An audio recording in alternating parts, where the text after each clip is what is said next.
Sa isang lumang gusali sa likod ng Maynila General Hospital, may maliit na silid na gawa sa pinagtagpi-tagping yero at plywood. Doon nakatira si Mario, isang 40 taong gulang na janitor na tahimik lang sa kanyang buhay.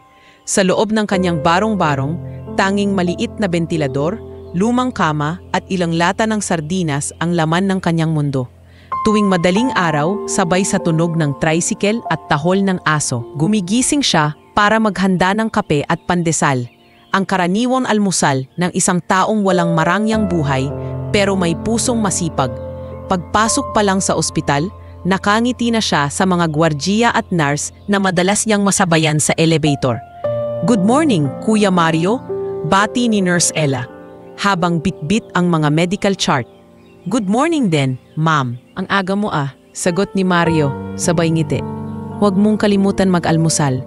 Mahirap magtrabaho ng gutom." Sanay si Mario sa ganoong araw-araw na usapan. Tahimik lang siya, pero ang bawat kilos niya ay puno ng respeto at malasakit. Ang mop at timba niya ang naging sandata sa buhay. Sa bawat kintab ng sahig ng ospital, para bang inilalabas niya ang lahat ng sakit at pagod ng kahapon. Tuwing tanghali, naglalakad siya papunta sa kantina, kung saan madalas siyang manood lang habang kumakain ang iba. Kapag may pirang ulam, minsan ay binibigay ng cook sa kanya. "Mario, gusto mo ng konting adobo? Sayang kung itatapon pa," sabi ni Mang Ruel, ang kusinero. "Salamat po, Mang Ruel. Kahit konti lang, sapat na po ito," tugon ni Mario habang nakangiti. Habang kumakain, madalas niyang isipin ang yumaong ina. Isang matandang tagalinis din noon sa parehong ospital, si Aling Pining, na lumaban sa hirap ng buhay hanggang sa huling hininga. Minsan ay tumatambay siya sa bench sa likod ng ospital, kung saan dati silang nagkukwentuhan ng ina tungkol sa pangarap. "Anak," sabi ni Aling Pining sa alaala ni Mario, "kahit mahirap tayo, huwag kang mangupit o manloko. Ang kalinisan ng konsensya mo ang pinakamaruming trabaho man lang. Pero malinis ka sa Diyos." Ngayon, taon na ang lumipas, pero hindi nawawala sa isip ni Mario ang payo ng ina. Pagdating ng gabi, pagkatapos ng kanyang shift, lumalabas siya ng ospital para mag-ipon ng mga bote at karton. Isang kariton lang ang dala niya, may kalawang na gulong at nakatali sa lubid. "Kuya Mario, hindi ka ba natatakot maglakad ng ganitong oras?" tanong ng batang kargador na si Toto na madalas niyang makasama. "Sanay na ako, Totoy. Ang takot, pag tinakasan mo, mas lalo kang hahabulin," sagot ni Mario habang ngumiti. Basta may trabaho, may pag-asa. Pag-uwi niya sa barong-barong, madalas ay inaabot na siya ng 10:00 ng gabi. Bago matulog, nagdadasal siya ng tahimik. "Panginoon, salamat po sa araw na ito. Sana po'y bigyan ninyo pa ako ng lakas para bukas. Wala po akong hinihingi kundi yung nakayanan ko lang magpatuloy." Kinabukasan, bumalik siya sa ospital. Habang naglilinis sa koridor ng pediatric ward, napansin niya ang mga batang pasyente. May mga nakangiti, may mga umiiyak, at may ilan na tila pagod na sa karamdaman. Napahinto siya sandali nang makita ang isang batang lalaki na nakaupo sa wheelchair, nakatingin sa labas ng bintana. Hindi niya kilala, ngunit parang may kakaibang awa siyang naramdaman. "Kamusta ka, iho?" tanong ni Mario habang nilalapitan ito. "Okay lang po," sagot ng bata, mahina ang boses. "Gusto ko lang sanang makalabas, pero sabi ni Mami, bawal muna." "Makakalabas ka rin, tiwala lang," wika ni Mario, sabay ngiti. "Basta wag kang mawawalan ng pag-asa, ha?" Mumiti ang bata, pero hindi na sumagot. Sa oras ng break, dumiretso si Mario sa chapel ng ospital. Tahimik doon, may ilaw lang sa altar at may amoy ng kandila. Doon siya laging nagdarasal. "Lord," bulong niya, "kung may magagawa po akong tulong kahit papaano, kahit hindi nila ako kilala, sana po magamit niyo ako." Nang gabing iyon, habang nililinis niya ang koridor ng emergency room, may sumugod na ambulansya. Nagmamadaling tumakbo ang mga doktor. "Pediatric code blue, bata, unconscious," sigaw ng nurse. Napahinto si Mario, napatitig sa mga nangyayari. Dinala nila ang batang lalaki at napansin niyang siya ang batang kinausap niya kanina sa wheelchair. Nanginginig ang kamay niya habang pinapanood ang mga doktor na nagsasagawa ng CPR. Walang tugmas ang dugo. Sigaw ng isang nurse. Kailangan ng immediate donor o negative. Lumapit si Mario, hindi nagdalawang isip. Ma'am, o negative po ako. Pwede po akong mag-donate. Tumingin ang nurse sa kanya, gulat. Siguradi ka kuya? Malakas ka pa ba? Opo, kahit na yun po. Tulutan natin yung bata. Pagkatapos ng ilang minuto, isinailalim siya sa donor room habang dumadaloy ang dugo sa tubo. Pumikit siya at napaisip, wala naman akong anak. Pero siguro kung may bata mang mabubuhay dahil dito, sulit na to. Nang matapos ang proseso, halos manghina siya. Salamat po Kuya Mario, sabi ng nurse habang binibigyan siya ng juice. Ikaw lang talaga ang may tugmang dugo. Wala yun, sagot niya. Basta gumaling lang siya. Paglabas niya ng kwarto, dumiretso siya sa waiting area. Sa di kalayuan, nakita niyang may isang babaeng umiiyak. Yakap ang batang nasa stretcher. Hindi niya alam na iyon si Cassandra Villaseran, ang bilyonaryang ina ng bata. Tahimik niyang pinanood mula sa sulok habang hawak ang kanyang sugatang braso. Sa kabila ng pagod, ngumiti siya. Salamat Lord, bulong niya. Sana gumising siya. Kinabukasan, maaga pa lang ay bumalik siya sa trabaho. Kahit masakit pa ang braso at nanhihina, pinilit niyang maglinis sa hallway. Kuya Mario, hindi ka ba magpapahinga? Tanong ni Nurse Ella. Marami pang sahig na kailangang linisin. Sagot niya sabay ngiti. Basta't buhay yung bata, oks na ako. Sa dulo ng pasilyo, dumaan si Cassandra. Bit-bit ang kanyang anak na ngayoy unti-unting nagigising. Hindi siya napansin. Ngunit sapat na kay Mario ang eksenang iyon. Isang inosenteng bata ang muling huminga dahil sa dugo niya. At sa loob niya, alam niyang hindi niya kailangan ng kapalit. Sa unang pagkakataon, matapos ang matagal na panahon, umuwi siyang may ngiti. Habang naglalakad sa ilalim ng ilaw ng poste, sinabi niya sa sarili, hindi pala kailangan maging mayaman para may maiambag sa mundo. Minsan isang patak ng dugo lang, sapat na. Sa kabilang dulo ng lungsod, sa isang matayog na gusali na may salaming dingding at mga tanod sa bawat pinto, naroon ang opisina ni Cassandra Villaseran, ang kilalang bilyonaryang may-ari ng Villaseran Industries. Nakaupo siya sa gitna ng malawak na opisina, suot ang mamahaling beige suit. At may mga papel na nakakalat sa mesa. Sa labas ng salaming bintana, tanaw niya ang magulong Maynila. Traffic, tao, ingay. Lahat ng iyon ay tila malayo sa mundo niya. Ngunit sa likod ng karangyaan, may kakaibang lungkot na bumabalot sa kanya araw-araw. Ma'am, narito na po ang mga dokumento para sa merger, wika ng kanyang sekretarya. Salamat, ilagay mo na lang sa mesa. Pakisabi rin kay Mr. Salvador na ipagpaliban muna ang meeting. Uuwi ako ng maaga, sagot ni Cassandra habang pinipisil ang sentido. Halatang pagod. Matapos lumabas ang sekretarya, tumayo siya at lumapit sa bintana. Tinitigan niya ang langit. Tila hinahanap ang katahimikan sa gitna ng ingay ng negosyo. Sa likod ng kanyang isip, muling sumingit ang imahe ng anak niyang si Lucas, ang 7 taong gulang na batang may sakit sa dugo. Hindi ko na nga siya nasasamahan. Ni hindi ko alam kung anong gusto niyang laro. Bumuntong hininga siya. Mula nang mamatay ang kanyang asawa sa isang aksidente, 3 taon na ang nakalilipas. Nawalan siya ng balanse sa buhay. Ang lahat ng atensyon niya ay napunta sa trabaho. Ang kumpanya ang naging sandigan niya. Ngunit unti-unti ring ninanakaw nito ang oras na dapat ay para sa anak. Sa bahay, isang malaking mansyon sa Forbes Park, nakaupo si Lucas sa sofa habang tinitingnan ang laruan niyang robot. Nasa tabi niya ang yaya niyang si Nena na nag-aalok ng gatas.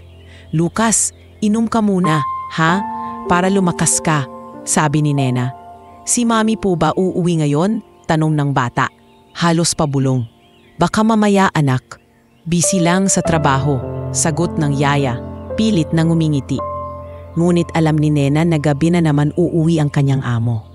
Alam niyang sa sandaling makarating si Cassandra, agad itong aakyat sa kwarto, magsasara ng pinto at tititig sa litrato ng kanyang pamilya. Kinagabihan, dumating nga si Cassandra. Pagkabukas pa lang ng pinto, sinalubong siya ni Lucas. "Mommy!" Sigaw ng bata habang tumatakbo papalapit. Ngunit hindi na niya ito nayakap dahil hawak pa ni Cassandra ang laptop bag at ilang dokumento. "Lucas! Anak, wait lang ha! Mommy's tired, magpahinga ka na." Wika niya habang idinidikit ang telepono sa tainga. "Yes, Mr. Lim, I'll sign the papers first thing in the morning." Napatigil ang bata. Dahan-dahan siyang umupo sa hagdan, tahimik lang. Si Nena ang lumapit at dinala siya pabalik sa kwarto. Sa sandaling iyon, naramdaman ni Cassandra ang kirot sa dibdib. Isang uri ng guilt na matagal na niyang kinikimkim.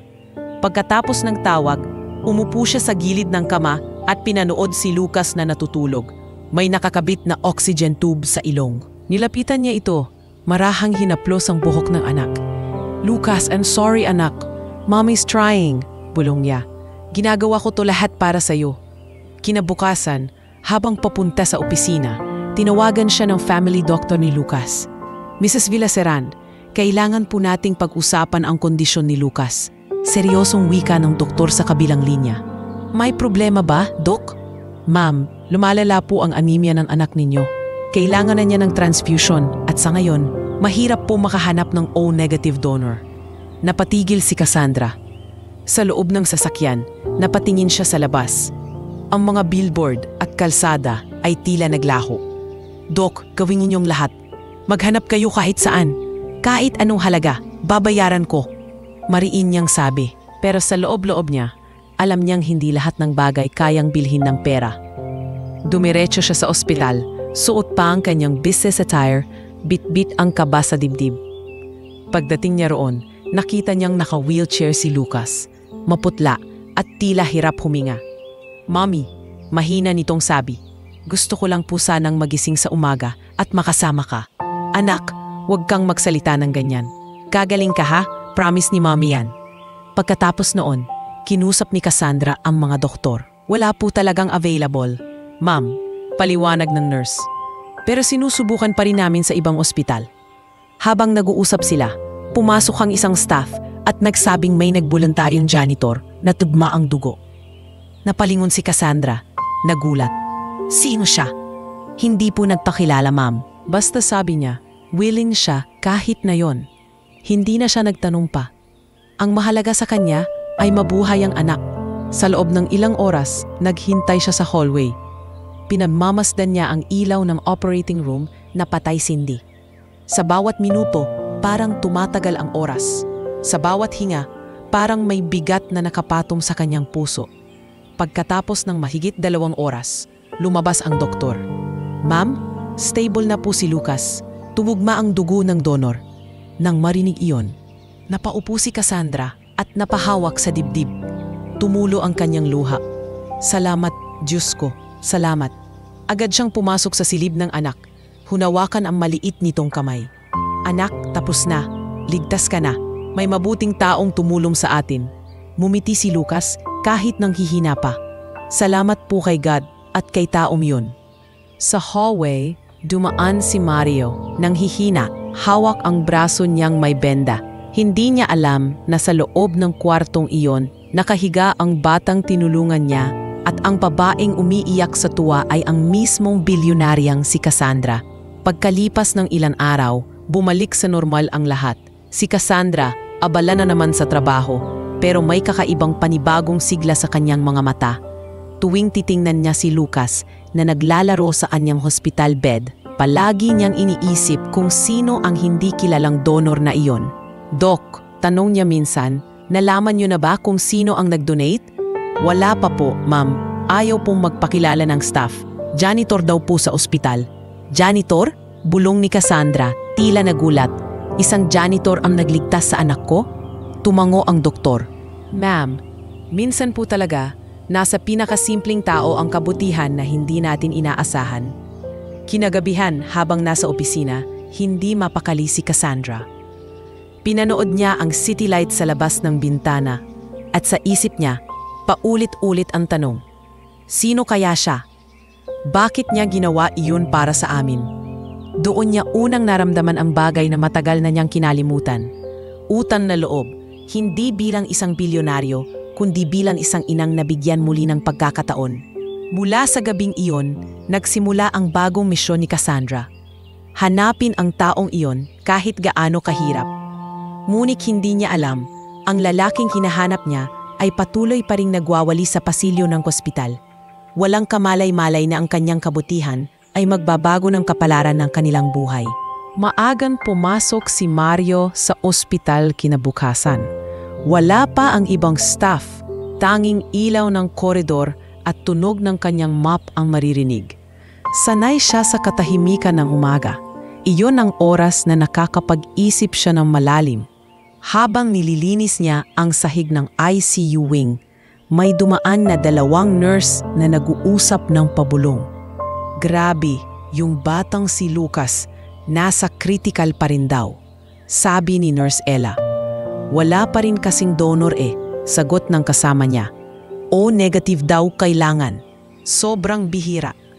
Napahinto si Mario sa ginagawa. Lucas, naalala niyang iyon ang batang nakausap niya ilang araw ang nakalipas. Ang batang gusto sanang makalabas at maglaro. Hindi niya alam kung bakit, pero parang may kumurot sa puso niya. Pinilit niyang huwag makialam. Pero habang lumilipas ang oras, hindi siya mapalagay. Bandang hapon, habang nag-aayos siya ng mga basurahan sa emergency area, biglang nagkagulo. Dumating ang ambulansya, dala ang batang walang malay. Nakilala niya agad ang mukha, si Lucas na iyon. Tumakbo ang mga doktor at nurse papasok ng operating room. Walang tugmang dugo, sigaw ng isa. Nasa borderline na yung bata, kailangan na agad ng donor. Lumingon si Mario, nanlalamig ang mga kamay. May narinig siyang boses sa loob ng isip niya. Parang tinig ng kanyang yumaong ina. Anak, kapag may pagkakataon kang tumulong, huwag mong sayangin. Lumapit siya sa nurse na humihingi ng tulong. Ma'am, wika niya. O negative po ako. Pwede akong mag-donate. Napatingin sa kanya ang nurse, tila nagulat. Ha? Sigurado ka? Kuya, kakayanin mo ba? Matagal to. Walang problema po. Kung makakatulong ako kahit ngayon. Agad siyang pinaupo sa donor area. Pinirmahan niya ang consent form na halos hindi niya maintindihan. Sa isip niya, wala naman siyang anak, wala ring pamilya. Kung ito ang paraan para may mailigtas, ayos lang. Habang tinutusok ng karayom ang braso niya, napapikit siya, marahang huminga at nagdasal. Lord, kung ito po ang gusto niyo, gamitin niyo ako. Sana gumising yung bata. Pagkalipas ng ilang minuto, unti-unting sumisikip ang dibdib niya sa panghihina. Kuya, okay ka lang? Tanong ng nurse habang pinupunasan ng pawis niya. Oo ma'am, kaya ko pa. Ilan pang minuto? Konti na lang po. Ang bait mo kuya. Hindi lahat ng tao gagawin to. Hindi naman po ako mabait. Mahina niyang tugon. Gusto ko lang may bata pang makangiti. Matapos ang donasyon, dinala siya sa isang maliit na recovery area. Halos hindi niya maramdaman ang mga kamay niya sa panghihina. Pinainom siya ng juice, binigyan ng tinapay. Tumango lang siya, saka nagpasalamat. Habang nagpapahinga, nakarinig siya ng iyakan sa kabilang hallway. Dahan-dahan siyang bumangon kahit nahihilo at sumilip. Sa dulo ng koridor, nakita niya ang isang babaeng naka-business attire. Umiiyak, hawak ang kamay ng batang nakaratay sa stretcher. Hindi niya kilala kung sino rito, pero halatang mayaman at makapangyarihan. Ang mukha nito ay pagod, parang hindi sanay sa ganoong eksenang puno ng takot. Lucas, anak, magising ka. Please, paulit-ulit itong bulong habang pinupunasan ang noo ng bata. Hindi alam ni Mario kung bakit, pero may tumulong luha sa mata niya. Alam niyang iyon ang batang binigyan niya ng dugo. Hindi niya alam kung paano, pero alam niyang iyon ang dahilan ng lahat. Pagkaraan ng ilang oras, habang nag-aantay pa rin siya sa labas, nakita niyang pumasok ang doktor at ilang nurse sa kwarto. Paglabas nila, narinig niyang sinabi ng doktor, stable na po siya. Tumugma ang dugo. Makakabangon siya. Napatakip ng bibig si Cassandra. Halos mapaupo sa tuwa. Niyakap niya ang anak ng mahigpit. Salamat, Diyos ko, salamat. Sa sulok ng koridor, pinanood iyon ni Mario. Walang nakakakita sa kanya. Tahimik lang siyang nakasandal sa pader. Hawak ang benda sa braso. Ang ngiti sa labi niya ay payapa, walang pagnanais na kilalanin. Ayos na ito, bulong niya sa sarili. Basta buhay ang bata. Kinabukasan, kahit pinayuhan siyang magpahinga, pumasok pa rin siya sa trabaho. Kuya Mario, bati ni Nurse Ella. Hindi ka pa rin nagpahinga? Grabe ka naman. Marami pang kailangang linisin, ma'am. Sayang oras, sagot niya. Pilit nang umingiti. Alam mo bang ikaw yung donor kagabi? Ikaw ang nagligtas kay Lucas. Ngumiti lang siya. Nagpatuloy sa paglalakad. Hindi na mahalaga yon. Ang importante, buhay siya. Habang naglilinis siya sa pediatric wing, dumaan si Cassandra. Suot ang simpleng blouse at may hawak na bulaklak. Nakatingin siya sa paligid. Tila may hinahanap. Hindi niya alam na ang lalaking kaharap niya lang sa kabilang hallway ang hinahanap niya. Nagkita sandali ang kanilang mga mata, pero hindi niya siya nakilala. Isang janitor lang na may mop sa kamay. Good morning, ma'am. Bati ni Mario nang may paggalang. Tumango lang si Cassandra at ngumiti, saka nagpatuloy sa paglalakad. Sa isip niya, sana mahanap ko ang taong yon. Samantala, si Mario ay nagpatuloy sa kanyang gawain. Sa bawat kintab ng sahig na kanyang nililinis, para bang mas magaan na ang puso niya ngayon. Habang nag-aayos ng basura sa likod ng building, naalala niya ang batang si Lucas. Napatingin siya sa langit. Inay, bulong niya, may batang nabuhay dahil sa akin. Sana proud ka dyan sa itaas. Pagsapit ng gabi, umuwi siya sa kanyang barong-barong. Binuksan niya ang bentilador, tinanggal ang sapatos at narupo sa kama. Inagmasdan niya ang maliit na kwadro ng kanyang ina sa dingding. Parang nakangiti ka, inay. Hindi ko alam kung tama ang ginawa ko, pero ang sarap sa pakiramdam. Wika niya, mahina. Sa kabilang banda, sa isang malaking silid ng ospital, nakahiga si Lucas, gising at nakangiti. Mommy, sabi ng bata, gusto ko pong makita yung nagbigay ng dugo sa akin. Gusto ko siyang pasalamatan. Numiti si Cassandra, hinaplos ang buhok ng anak. Hahanapin natin siya, anak. Pangako ni Money yon. Kinabukasan, nagtanong-tanong si Cassandra sa mga nurse. Sino ba yung donor? May record ba kayo? Ngunit sumagot ang head nurse. Wala pong pangalan, ma'am. Nagpirma siya pero ayaw magpakilala. Janitor po namin yon, pero naka-leave na daw. Leave? Gulat ni Cassandra. Bakit daw? Hindi po namin alam. Siguro gusto lang magpahinga. Napaisip si Cassandra, bakit siya umalis? Sa loob-loob niya, may pangungusap na paulit-ulit. Kailangan ko siyang makilala. Kailangan kong magpasalamat. Samantala, nasa probinsya na si Mario. Bit-bit ang maliit na bag. Dumiretso siya sa sementeryo at lumuhod sa harap ng puntod ng kanyang ina. Inay, bulong niya, matagal na po akong hindi nakadalaw. Pero gusto ko lang sabihin, may batang nabuhay dahil sa dugo ko. Sabi nila, bilyonaryo daw yung nanay. Pero sa totoo lang, pareho lang naman tayong tao, di ba? Lahat tayo, kapag may sugat, pareho lang ang kulay ng dugo.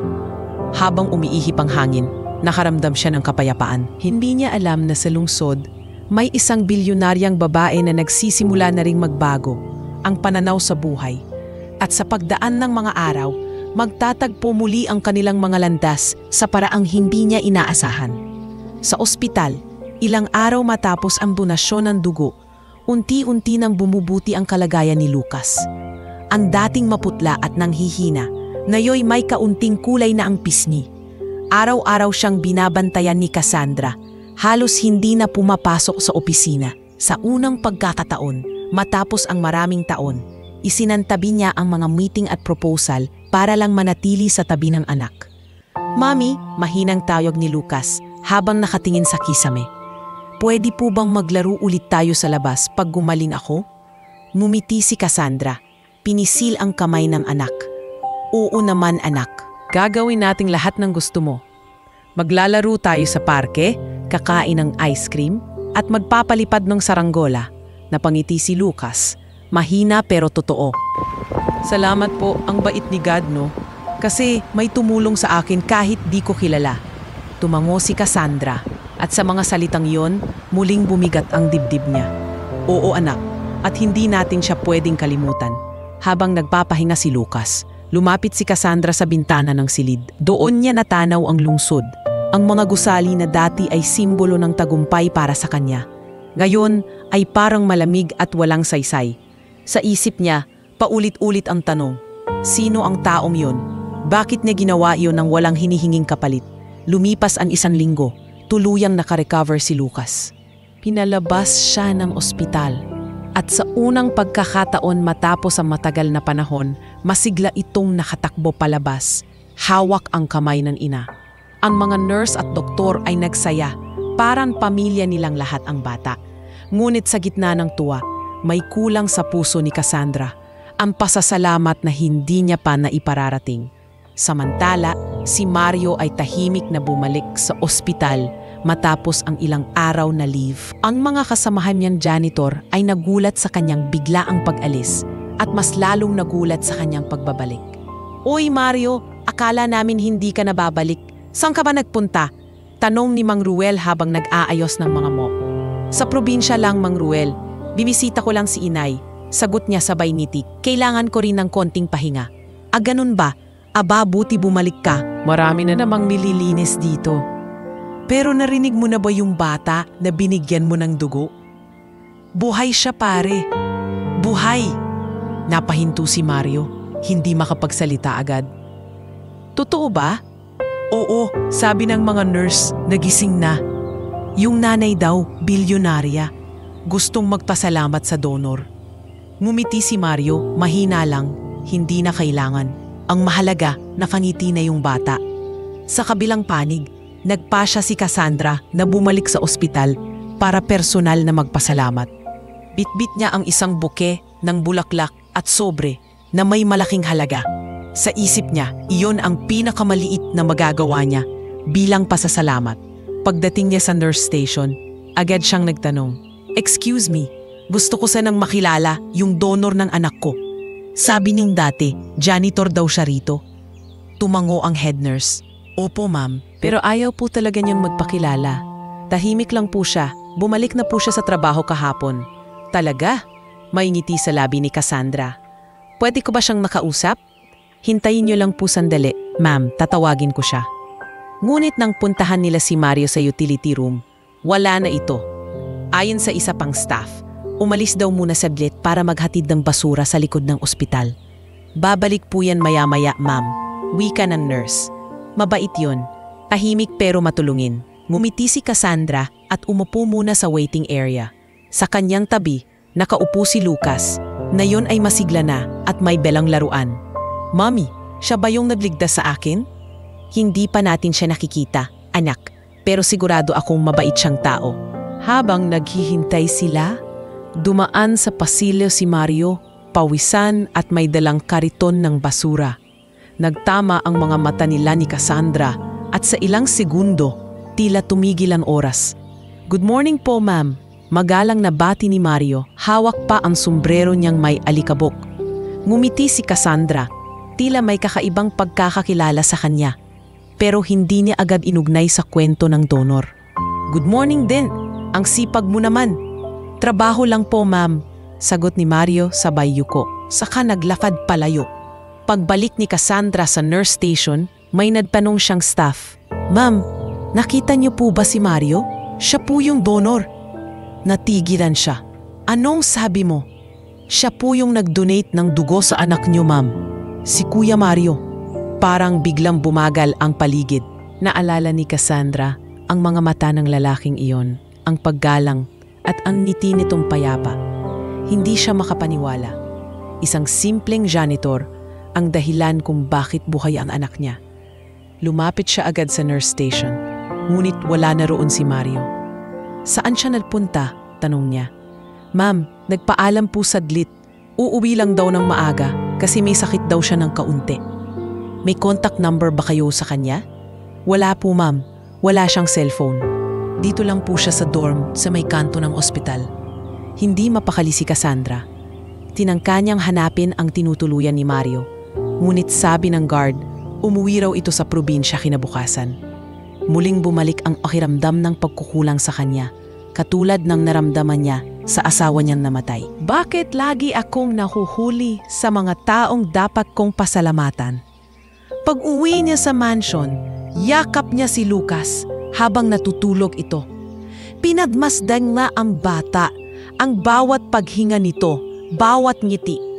Anak, bulong niya, ipinangako ko sa sarili ko. Hahanapin ko siya. Hindi ako titigil hanggang hindi ko siya nakikilala.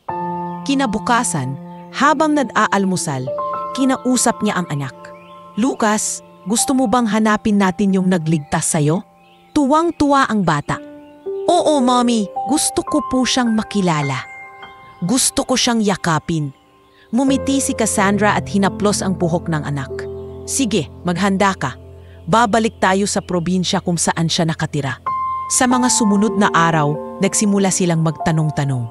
Sa tulong ng mga kontak ng ospital, nakuha ni Cassandra ang pangalan ni Mario at kung saan ito huling tumira, isang maliit na baryo sa Bulacan. Nagplano silang magpunta roon ng personal. Sa araw ng biyahe, simple lang ang suot ni Cassandra, isang puting blouse at jeans. Si Lucas ay nakasakay sa likod ng kotse. Bit-bit ang maliit na laruan. Mami, kabado po ako, sabi ng bata. Paano kung hindi siya sumama sa atin? Walang problema anak. Ang mahalaga, malaman niyang nagpapasalamat tayo. Habang binabaybay nila ang daan patungong probinsya, napansin ni Cassandra ang mga taniman ng palay at mga bahay na yari sa kahoy. Ang mga tanawin na iyon ay bihira niyang makita. Doon niya unang naisip kung gaano kalayo ang mundo niya sa mga tulad ni Mario. Mga taong simple lang ang hangad, mabuhay ng marangal at makatulong sa kapwa. Pagdating nila sa baryo, may mga batang naglalaro sa gilid ng kalsada. May isa sa kanilang tumuro sa direksyon ng isang maliit na bahay na may kalawang na bubong. Diyan po nakatira si Kuya Mario, yung janitor sa Maynila, sigaw ng bata. Nang marinig iyon ni Cassandra, bumaba siya ng sasakyan. Huminga ng malalim, saka marahang naglakad papunta sa bahay. Sa wakas matatagpuan na niya ang taong walang alam na ang ginawa niyang kabutihan ay magbabago sa buhay nilang mag-ina magpakailanman. Habang bumababa si Cassandra sa kotse, ramdam niya ang malamig na simoy ng hangin sa probinsya, malayo sa maingay at magulong Maynila. Sa paligid, may mga batang naglalaro, mga alagang manok na nagtatakbuhan at amoy ng nilulutong ulam sa mga bahay na yari sa kahoy. Sa gitna ng mga ito ay naroon ang bahay na tinuro ng mga taga-baryo. Isang maliit na tirahan na gawa sa pinagtagpi-tagping kahoy at yero. Doon daw nakatira si Mario, ang lalaking matagal na niyang hinahanap. Tahimik siyang naglakad papalapit, hawak ang kamay ng anak niyang si Lucas. Sa bawat hakbang, para bang bumabagal ang oras. Si Lucas naman ay kinakabahan ngunit sabik. Sa wakas, makikita na nila ang taong nagligtas ng kanyang buhay. Pagdating nila sa harap ng bahay, kumatok si Cassandra ng marahan. Tok, tok, tok. Sandali lang po, sagot ng boses ng lalaki mula sa loob. Ilang sandali pa, bumukas ang pinto. Lumabas si Mario, suot ang lumang puting sando at may hawak pang martilyo. Halatang kagagaling lang niya sa pag-aayos ng bubong. Napahinto siya nang makita ang mag-ina sa harap ng bahay. Magandang umaga po, magalang na bati ni Cassandra. Pasensya na po kung istorbo kami. Kayo po ta si Mario? Nagkibit balikat si Mario, medyo nagulat. Opo, ako nga po. May kailangan po ba kayo? Bago pa makasagot si Cassandra, biglang himakban si Lucas at yumakap kay Mario. Salamat po. Halos mapasigaw sa tuwa ang bata. Kayo po yung nagbigay ng dugo sa akin, di po ba? Kayo po yung nagligtas sa buhay ko. Nanlaki ang mga mata ni Mario. Halos hindi siya makapaniwala. Dahan-dahan niyang ibinaba ang martilyo, saka tinitigan ang bata. Ikaw ba yung batang nasa ospital noon? Opo, sagot ni Lucas, nakangiti. May luha sa mata. Dahil po sa inyo nabuhay po ako. Tahimik lang si Mario, hindi alam ang sasabihin. Si Cassandra naman ay marahang lumapit. Ako si Cassandra Villaseran. Wika niya habang iniabot ang kamay. Ako ang ina ng batang ito. Matagal na kitang hinahanap, Mario. Hindi ko alam kung paano ako magpapasalamat sa ginawa mo. Hindi agad nakasagot si Mario. Sa halip, yumuko siya at nagkamot ng batok. tila nahihiya. Wala po yon, ma'am. Ginawa ko lang po kung ano ang tama. Wala po yung kabayaran. Ngunit hindi iyon tinanggap ni Cassandra. Hindi lang dugo ang ibinigay mo, Mario. Ibinigay mo sa amin ang isa pang pagkakataon sa buhay. Kung wala ka noon, napatigil siya, nangingilid ang luha. Wala na siguro akong anak ngayon. Tumingin si Mario kay Lucas, saka numiti. Basta magpalakas ka ha, mag-aral kang mabuti, yun lang ang gusto kong kapalit.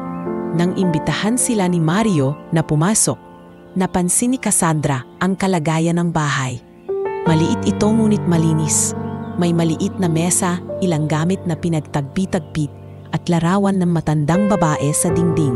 Ang kanyang yumaong ina, nanay ko po yan, paliwanag ni Mario nang mapansin ni Cassandra ang larawan.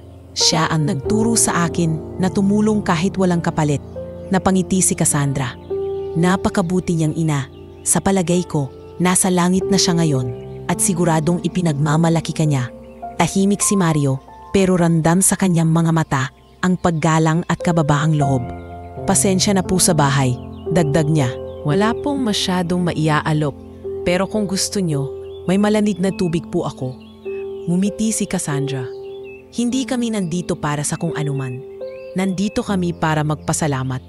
Ang ginawa mo ay higit pa sa anumang yaman. Habang nag-usap sila, biglang sumingit si Lucas. Tay Mario, pwede ko po kayong tawagin tay? Kasi po, wala na akong daddy at kayo po ang dahilan kung bakit buhay pa ako. Natigilan si Mario at halos maluha. Naku, wag mo naman akong tawaging tay anak. Hindi ako karapat-dapat. Ngunit sumingit si Cassandra, malumanay ang tinig. Hayaan mo siya, Mario.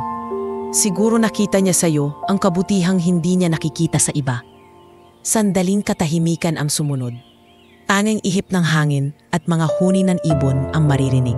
Sa loob ng maliit na bahay, may kakaibang init na pumuno sa pagitan ng tatlo. Isang koneksyon na hindi kayang ipaliwanag ng salita. Pagkaraan ng ilang minuto, iniabot ni Cassandra ang isang sobre.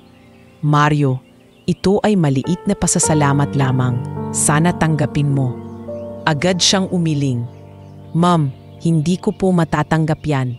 Wala naman po akong ginawang para suklian ng pera. Ginawa ko lang po ang tama. Mumiti si Cassandra, ngunit may bakas ng paghanga sa kanyang mga mata. Hindi lahat ng tao, kahit may kakayahan, ay gagawa ng tama. Iyan ang dahilan kung bakit espesyal ka, Mario. Habang nag-uusap sila, napansin ni Lucas ang maliit na garden sa gilid ng bahay ni Mario. May mga tanim na kamatis at pechay.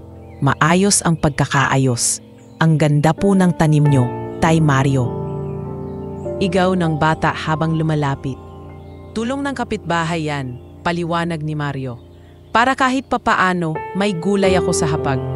Masarap ang simpleng buhay, Lucas.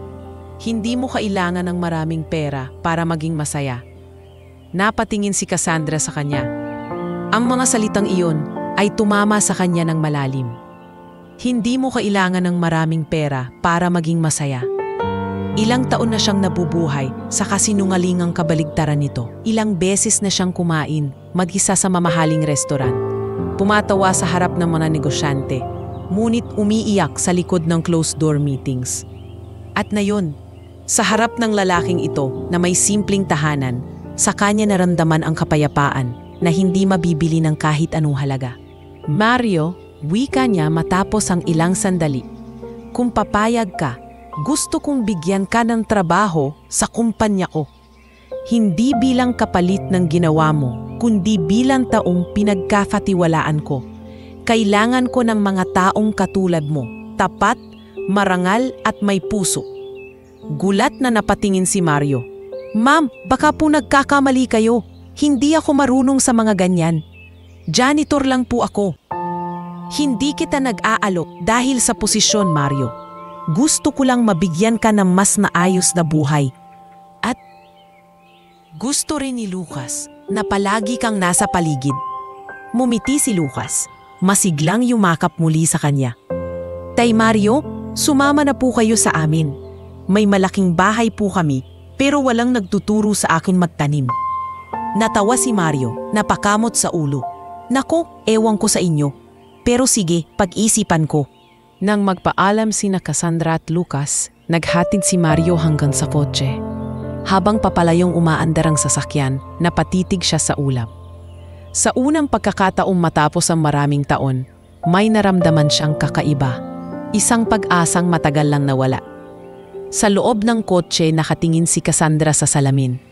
Nakita niya si Mario sa rearview mirror, nakatayo sa tapat ng kanyang bahay, nakangiti. Napabuntong hininga siya, at sa isip niya may malinaw na desisyon na nabuo. Hindi pa ito ang huling pagkikita natin, Mario. Iagpapatuloy ko ang simula ng pagbabago na dinala mo sa amin. At sa araw na iyon, nagsimula ang tahimik na koneksyon sa pagitan ng dalawang mundo. Ang bilyonaryang babae na muling natutong magpasalamat at ang mahirap na janitor na hindi kailanman tumigil sa pagiging mabuti kahit walang kapalit. Makaraan ang ilang araw matapos ang unang pagkikita nila, hindi pa rin mapakali si Cassandra. Sa tuwing titingnan niya si Lucas, na ngayon ay masigla na at masayahin, palaging sumasagi sa isip niya ang mukha ni Mario. Ang lalaking simpleng nagsabing, "Wala yon, ma'am." Hindi niya maipaliwanag kung bakit parang may kakaibang damdamin siyang nararamdaman tuwing naaalala ang kababaang loob nito. Sa isang mundo na puno ng peke at pakitang tao, ngayon lang siya nakakita ng ganoong uri ng kabutihan. Isang umaga habang nagkakape sa veranda ng kanilang mansyon, lumapit si Lucas, bitbit ang maliit na bag. "Mami, pwede po ba tayong bumalik kina Tay Mario? Sabi niya po turuan niya akong magtanim." Ngumiti si Cassandra, ngunit alam niyang hindi iyon simpleng pagbisita. May gusto siyang ayusin sa sarili niya. Isang utang na hindi pera ang katumbas. "Sige, anak, babalikan natin siya.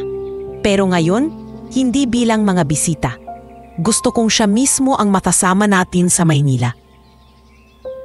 Pagkatapos ng ilang oras, bumiyahe silang mag-ina pabalik sa baryo ni Mario.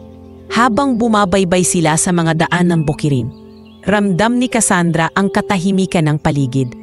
Mga bundok na tila nakayuko, mga punong niyog na kumakaway sa hangin. Sa loob ng sasakyan, tahimik lang silang mag-ina. Si Lucas ay nakadungaw sa bintana, may hawak na maliit na paso ng halaman. Pagdating nila sa baryo, agad nilang nakita si Mario. Nasa bubungan siya ng bahay, inaayos ang tumutulong bahagi ng yero. May mga bata sa paligid na nanonood sa kanya. Halatang tuwang-tuwa habang tinuturuan niya ang mga ito kung paano magpako ng maayos. "Yan, gamitin ninyo ang kamay, pero dahan-dahan lang, wag puro lakas. Dapat may tayaga," turo ni Mario, habang nakangiti. "Tay Mario," sigaw ni Lucas mula sa malayo. Napalingon si Mario, at nang makita ang mag-ina, agad siyang bumaba. "Naku, Ma'am Cassandra, Lucas, hindi ko inasahan na babalik pa kayo," sabi niya habang pinupunasan ang pawis. Mumiti si Cassandra. "Hindi kami mapalagay hanggat hindi ka namin muling nabibisita, Mario." At higit sa lahat, may gusto sana akong sabihin. Nagyaya si Mario sa loob ng bahay. Katulad dati, malinis at maaliwalas ito kahit simple lang ang gamit. Habang nag-aayos ng upuan, nagbiro siya. "Pasensya na po talaga, ma'am. Wala pa rin akong maiaalok kundi malamig na tubig at tinapay." Mumiti si Cassandra. "Mario, ilang beses ko na bang sasabihin na wag mo na akong tawaging ma'am? Cassandra na lang. Hindi mo kailangang magpormal sa akin." Nakakasanayan na po kasi," sagot ni Mario, sabay tawa. Habang nag-uusap sila, lumabas si Lucas sa maliit na bakuran at sinimulang diligan ang mga halaman. "Tay Mario, anong tawag po sa tanim na to?" tanong ng bata. "Yan, kamatis yan anak. Pero bago yan tumubo, araw-araw mo munang aalagaan. Parang tao lang, kailangan ng pasensya." "Parang ako po, Tay? Na inalagaan niyo rin kahit hindi niyo ako kilala?" Napahinto si Mario, ngumiti at tumingin sa langit. "Oo, parang ikaw anak." Sa loob ng bahay, habang pinapanood ni Cassandra ang eksena sa labas, hindi niya mapigilang mapangiti. Sa simpleng paraan ni Mario, may kakaibang lambing at kabutihan. Hindi siya kailanmang nakakita ng ganoon sa mga taong nakasama niya sa negosyo. Lahat pawang plastik at interesado lamang sa kapangyarihan. "Mario, wika niya. May isa akong alik sa'yo. Napatingin si Mario tila nagulat. Alok po? Oo, gusto kong bumalik ka sa Maynila. May trabaho akong gusto kong ialok sa'yo sa kumpanya ko. Natahimik si Mario. Ako ma'am? Hindi naman po ako marunong sa mga malalaking trabaho. Janitor lang po ako. Huwag mong maliit ang sarili mo, Mario. Hindi lahat ng empleyado ko ay may puso katulad mo. Gusto kong ikaw mismo ang magpatakbo ng ilang proyekto sa Outreach Foundation namin. May mga lugar kaming tinutulungan at kailangan namin ng taong tunay na nakakaintindi ng hirap. Parang hindi makapaniwala si Mario. Napakamot siya sa ulo, sabay sabing, hindi ko po alam kung kaya ko yan. Kaya mo, Mario. Alam ko, naniniwala ako sa iyo. Sagot ni Cassandra na may ngiti. Bago pa man siya makasagot, biglang pumasok si Lucas at hinila ang kamay ni Mario. Tay Mario, sumama na po kayo sa amin. May malaking bahay po kami, pero walang nagtuturo sa akin magtanim ng gulay. Pwede po kayo roon? Di ba, Mami? Tumawa si Cassandra. Oo, anak. Pwede siyang tumira sa amin kung gusto niya. Natawa si Mario, ngunit sa likod ng tawa ay halatang may pag-aalangan. Hindi ko po alam. Baka masabihan lang akong umaasa. Mas sanay po ako sa ganitong buhay. Ngunit seryoso ang mukha ni Cassandra. Hindi ito tungkol sa awa, Mario. Ito ay tungkol sa pagkakataon. Ang mga taong kagaya mo ang dapat nakikita sa aas. Hindi dahil sa kayamanan, kundi dahil sa kabutihan. Matagal siyang natahimik. Sa labas, maririnig ang huni ng mga ibon at kaluskos ng hangin. Ilang saglit pa, huminga siya ng malalim. Sige po, subukan ko. Pero pag hindi ako naka-adjust, babalik ako rito ha. Mumiti si Cassandra, halatang natuwa. Hindi kita pipigilan kung sakali, pero sigurado ako, magagawa mo. Kinabukasan, nag-empake si Mario. Isang lumang bag lang ang dala niya. May 2 pares ng pantalon, ilang lumang t-shirt, at larawan ng kanyang ina. Bago siya umalis, nilapitan siya ng mga kapitbahay. Mario, narinig namin sasama ka raw sa Maynila. Aba, swerte mo. Hindi po swerte yon, sagot niya, ngiting mapait. Siguro pagkakataon lang. Pero salamat. Sumakay siya sa sasakyan ni Cassandra. Habang umaandar ito palayo sa baryo, natanaw niya sa salamin ang lumang bahay na ilang taon din niyang tinirhan. Naramdaman niya ang lungkot, pero kasabay noon ay isang kakaibang saya. Tay Mario, sabi ni Lucas habang nakasandal sa balikat niya, magiging masaya po tayo, di ba? Tumango siya. Oo anak. Basta't marunong tayong tumawa kahit mahirap, masaya lagi ang buhay. Pagdating nila sa Maynila, sinalubong sila ng mga empleyado ni Cassandra sa malaking gate ng Villaseran Mansion.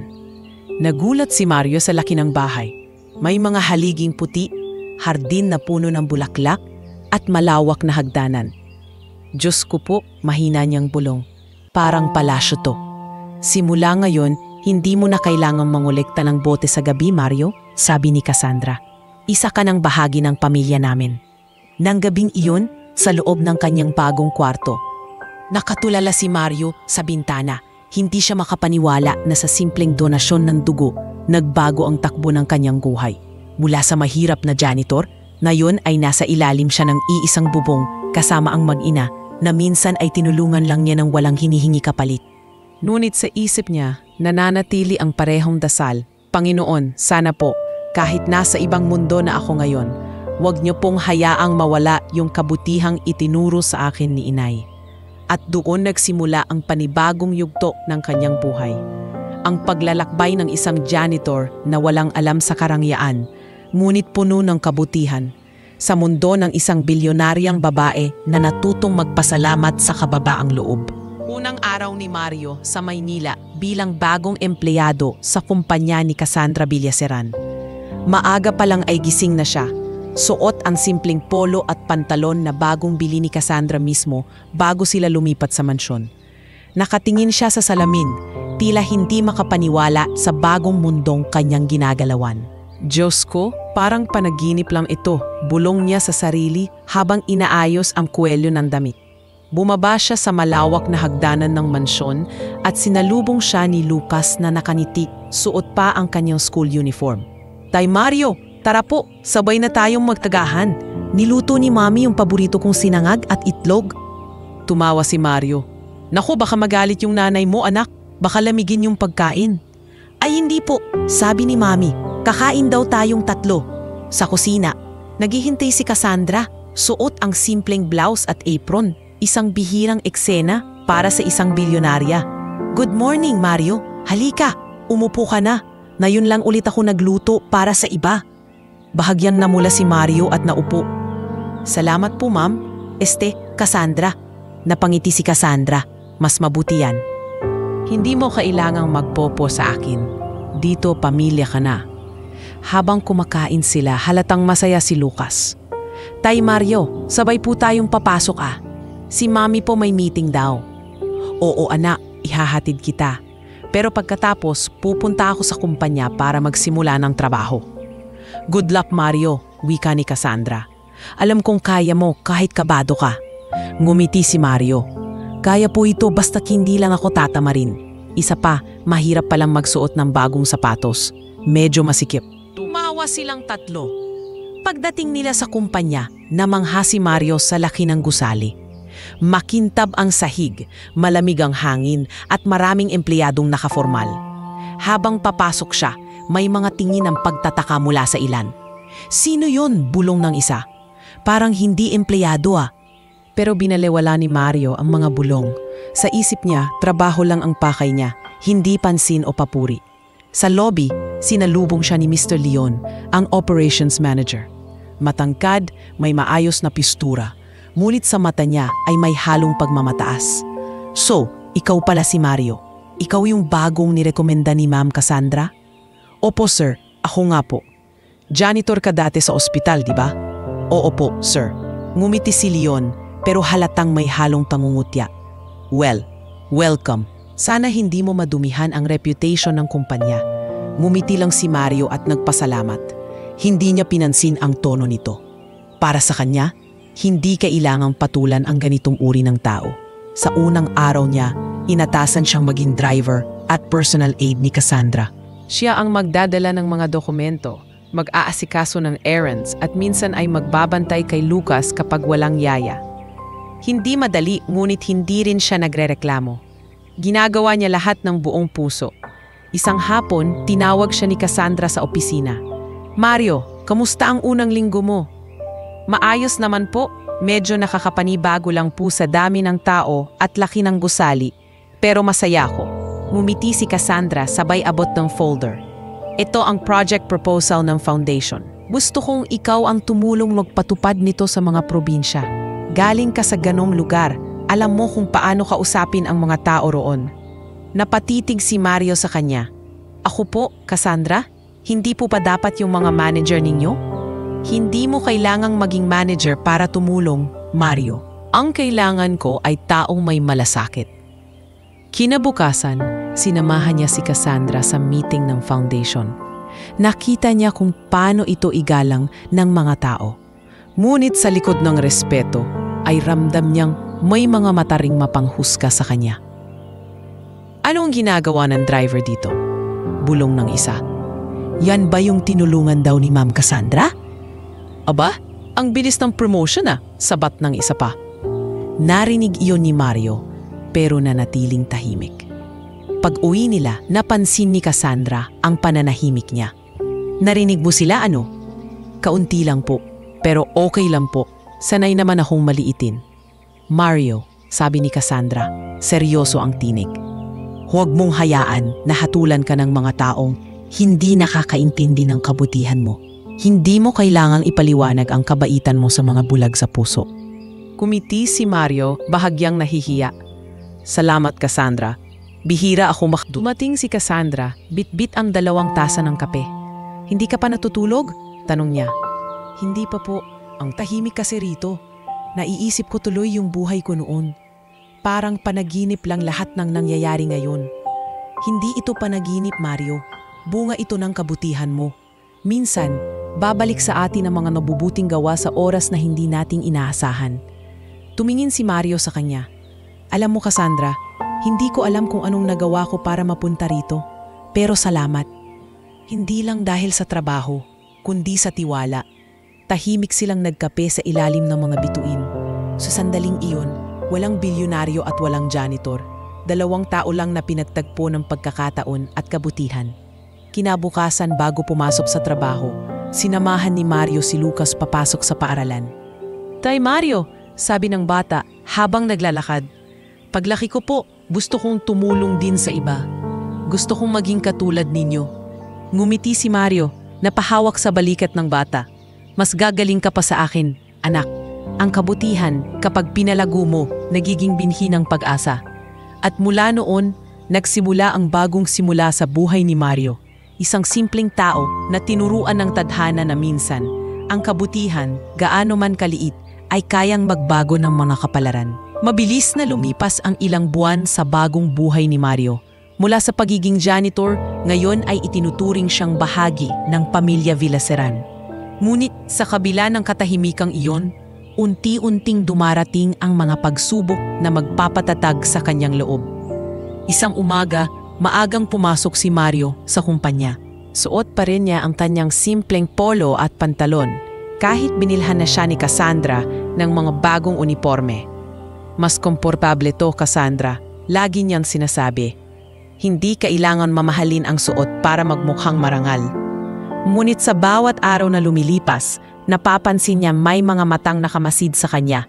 Lalo na si Leon, ang operations manager. Si Leon ay matagal nang nagtatrabaho sa kumpanya ni Cassandra at may lihim na paghahangat.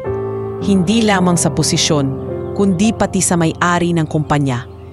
Hindi niya matanggap na isang dating janitor ang nagkaroon ng tiwala ni Cassandra, samantalang siya, kahit ilang taon na sa serbisyo, ay tila walang puwang sa puso nito. "Ang bilis mong umangat, Mario," sabi ni Leon isang hapon habang pinagmamasdan siyang nag-aayos ng mga dokumento sa opisina.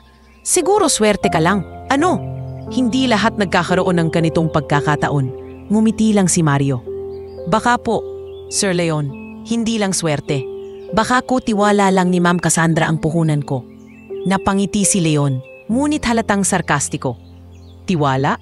Madaling ibigay yan ng mga taong hindi marunong tumingin sa tunay na kakayahan." Sa mga sumunod na araw, sinimulan ni Leon ang kanyang mga plano. Madalas niyang ipagawa kay Mario ang mga bagay na hindi naman saklaw ng kanyang trabaho. Mga personal na utos, pagdadala ng mabibigat na boxes, o pagpapalinis ng kotse kahit hating gabi. "Pasensya na, Mario," wika ni Leon minsan. "Kailangan lang talagang matapos ito agad. Alam kong maaasahan ka." Hindi nagreklamo si Mario. Sanay siya sa hirap. At para sa kanya, ang pagtitiis ay bahagi ng trabaho. Ngunit napansin ni Cassandra na tila laging pagod si Mario sa tuwing nakikita niya ito. "Mario," wika niya isang gabi habang nasa garden sila. "Bakit parang pagod na pagod ka nitong mga araw?" "Wala naman po, Cassandra. Baka kasi marami lang kailangang gawin sa opisina." "Si Leon ba ang nagpapagawa sa'yo ng mga hindi mo trabaho?" Tanong nito. Seryoso ang tono. Hindi agad sumagot si Mario. "Ayokong magreklamo, Cassandra. Ayos lang to. Hindi naman ako napipilitan." Ngunit hindi kumbinsibo si Cassandra. Kilala niya ang ugali ni Leon. Mapagmataas at may lihim na ambisyon. Isang araw may nangyaring hindi inaasahan. Habang nasa opisina, napansin ni Mario ang ilang dokumentong may kakaibang pirma at numero. Hindi iyon tumutugma sa mga proyekto ng foundation na hawak ni Cassandra. Nagtaka siya at tinago muna ang mga kopya.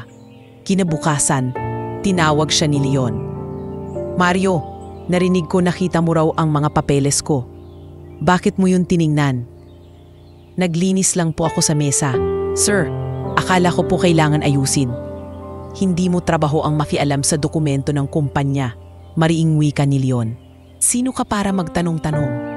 Tahimik lang si Mario, ngunit ramdam niya na may mali. Sa mga susunod na linggo, napansin niya ang ilang empleyado na biglang nawala ng trabaho. At Kahit ilang proyekto ng foundation ay hindi natuloy. Lalong lumalim ang kanyang hinala. Sa isang pulong ng kumpanya, dumalo si Cassandra at ang ilang board members.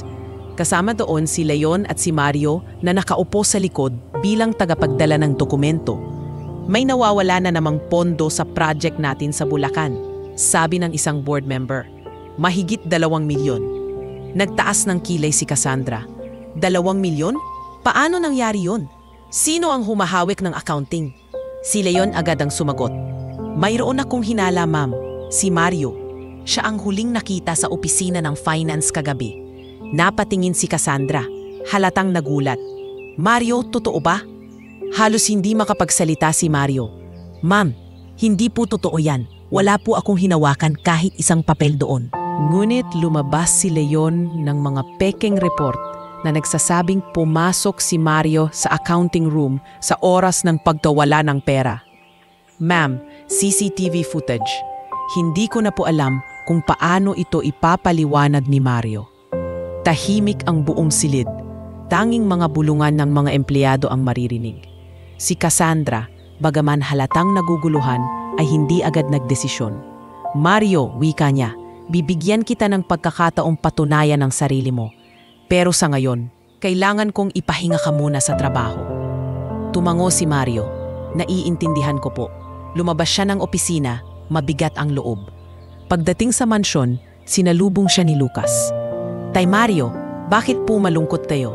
Ngumiti siya kahit pilit. Wala anak, pagod lang si Tay. Gusto niyo po ng gatas?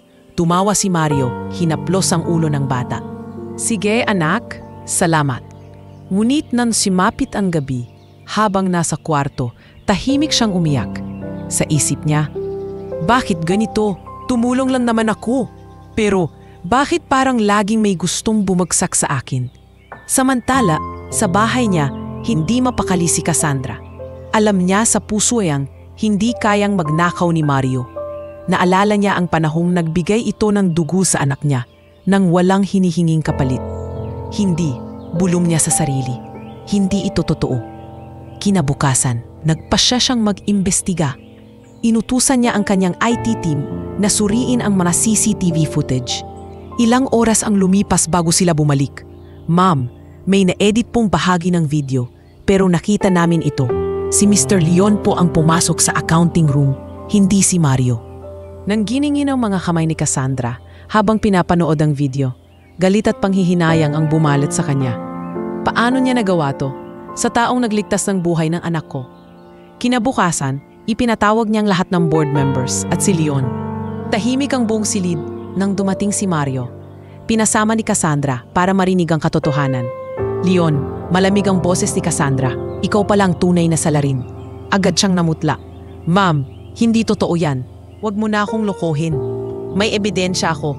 Ipinakita niya ang orihinal na CCTV footage kung saan malinaw na si Leon ang lumabas at pumasok sa accounting room.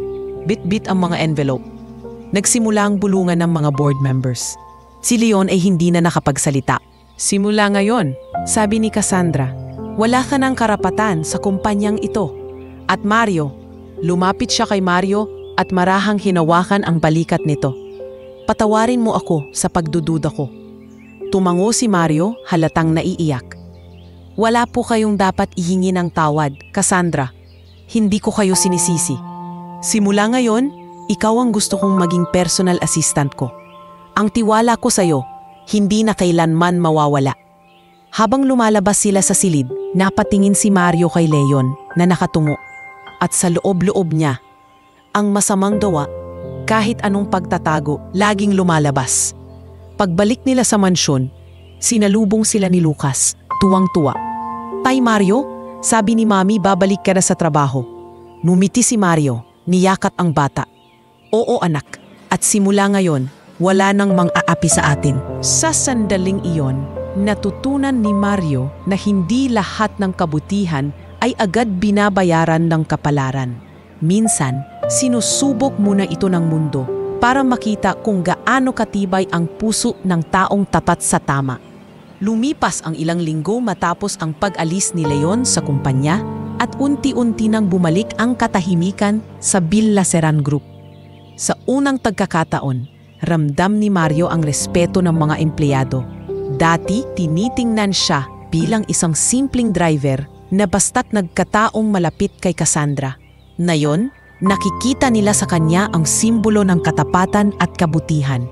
Ngunit sa likod ng mga ngiti at maayos na trabaho, may mga aninong muling gumagalaw sa dilim at hindi pa pala tuluyang natatapos ang gulo.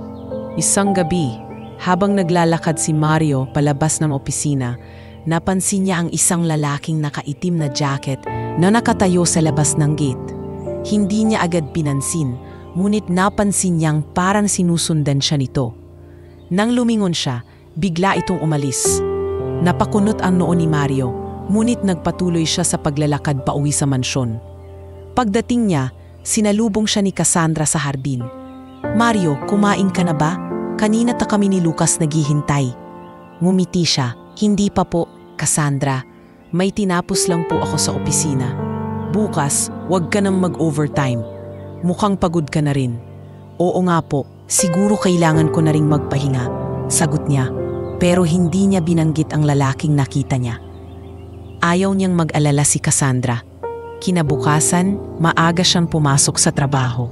Habang nag-aayos ng mga dokumento, nilapitan siya ni Nurse Ella na ngayon ay volunteer sa foundation ni Cassandra. "Kuya Mario, narinig mo ba yung balita? Si Sir Leon daw, nagtatago, pero may mga balitang gumagawa pa rin siya ng masasamang plano." "Anong plano?" tanong ni Mario. "Hindi ko alam, pero sabi ng isa naming kakilala sa dating accounting department, may mga dokumentong hawak daw si Leon, mga kopya ng confidential files ni Ma'am Cassandra. Parang may balak siyang sirain ulit ang pangalan niya." Napaisip si Mario. Hindi na siya nagulat. Alam niyang hindi ganun kadaling titigil si Leon sa kanyang paghihiganti. Sa isip niya, kung may pagkakataon, kailangan kong pigilan siya. Hindi ko hahayaang madamay ulit si Cassandra at si Lucas. Ang uwi niya sa mansyon, nadatnan niya si Lucas sa study room. Nagdodrawing ng larawan nilang tatlo. Siya, si Cassandra, at ang bata. "Tay Mario, tingnan mo oh," masiglang sabi ni Lucas. "Ginuhit ko tayo. Tignan mo, nakangiti tayong lahat." Ngumiti si Mario, ngunit may bakas ng pag-aalala sa kanyang muka. "Ang ganda, anak. Pero Tay Mario lang ha, huwag kang gagaya sa guhit ko." Medyo tabingi yung ngiti.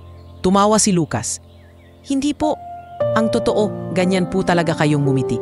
Habang pinapanood niya ang bata, naramdaman niyang mas lalong kailangan niyang protektahan ang mag-ina. Hindi niya kayang maulit ang mga nangyari. Kinabukasan, pumasok siya sa kumpanya upang suriin ang mga security files. Kinalkal niya ang mga lumang dokumento ni Leon at doon niya nakita ang kakaibang pattern sa mga proyekto. May mga pondo pala noon na idinaan ni Leon sa mga ghost company. Nagulat si Mario nang mabasa niya ang ilang kontrata na may pirma ng mga taong hindi naman nagtatrabaho sa Villaseran Group. Agad niyang dinala ang mga kopya kay Cassandra. "Cassandra, kailangan mong makita to," sabi niya habang inilalapag ang mga papel sa mesa. Hindi pa pala tapos si Leon. Marami pa siyang iniwan na anomalya sa mga proyekto. Binasa ni Cassandra ang mga dokumento. Habang tumatagal, lalong lumalim ang kanyang paghinga. Kung lalabas to sa media, masisira ang pangalan ng kumpanya. "Hindi ka dapat mag-alala," sabi ni Mario. "Tutulungan kita ayusin to. Hindi ko hahayaang masira ang lahat ng pinaghirapan mo." Ngunit hindi nila alam, may mga mata palang nakamasid. Isang gabi, habang pauwi si Mario, may lalaking humarang sa kalsada. Nakasuot ito ng sombrero at maskara. "Mario Villaseran," malamig nitong sabi. "Huwag mo nang pakialaman si Leon. Wala ka namang alam sa mundong ginagalawan ng mayayaman." Napahinto si Mario, pero hindi siya umatras. "Kung akala mo matatakot ako, nagkakamali ka. Hindi ako umaatras sa tama." Pinulak siya ng lalaki at mabilis na tumakas. Hindi niya nakita ang mukha nito, pero alam niyang isa ito sa mga dating tauhan ni Leon. Pagdating sa bahay, may maliit na hiwa ang braso ni Mario dahil sa pagtama niya sa pader. Nagulat si Cassandra nang makita ito. "Mario, anong nangyari sa'yo?" "Wala to, Cassandra." "May nafasalubong lang akong bastos. Ayos lang ako." Hindi yan ayos," mariin sabi niya. "Simula ngayon maglalagay akong security para sa'yo. Ayokong masaktan ka." Ngumiti si Mario. Ngunit may halong lambing sa tono. Huwag mo na akong protektahan. Cassandra, sanay na ako sa hirap. Pero kung may dapat kong protektahan ngayon, ikaw yon at si Lucas. Ilang araw ang lumipas habang abala si Cassandra sa board meeting. Tumanggap siya ng email mula sa hindi kilalang address. Pagbukas niya, lumabas ang ilang confidential documents ng kumpanya. Ang mga dokumentong hawak ni Leon. May kasamang banta. Ibabalik ko sa iyo ang lahat ng kahihiyan, Cassandra. Wala kang karapatang magtagumpay sa pinaghirapan kong itayo. Nanginginig ang mga kamay ni Cassandra. Agad niyang tinawagan si Mario. Mario, bumalik ka sa kumpanya. May nangyaring masama. Pagdating ni Mario, tahimik niyang kinuhang laptop at sinimula ng pagsuri. Kilala ko to. Si Leon nga. Ginagamit niya ang lumang email server ng foundation. Pero huwag kang mag-alala, Cassandra. May paraan ako para makuha natin ang lokasyon niya. Gamit ang tulong ng IT department, nahanap nila ang pinanggagalingan ng signal, isang lumang warehouse sa Pasig. Delikado yan, sabi ng security head. Pero kung gusto nyo, upuntahan natin bukas. Ngunit tumayo si Mario. Hindi bukas. Ngayon na, baka burahin niya lahat ng ebidensya. Sinamahan siya ng 2 gwardiya. Pagdating nila sa warehouse, tahimik ang paligid. Nang buksan nila ang pinto, nandoon si Leon, bit-bit ang laptop at ilang folder. Nagulat ito nang makita si Mario. Hindi mo ako tatalunin, Mario. Sigaw ni Leon. Walang karapatang makialam ang kagaya mo sa mundo namin.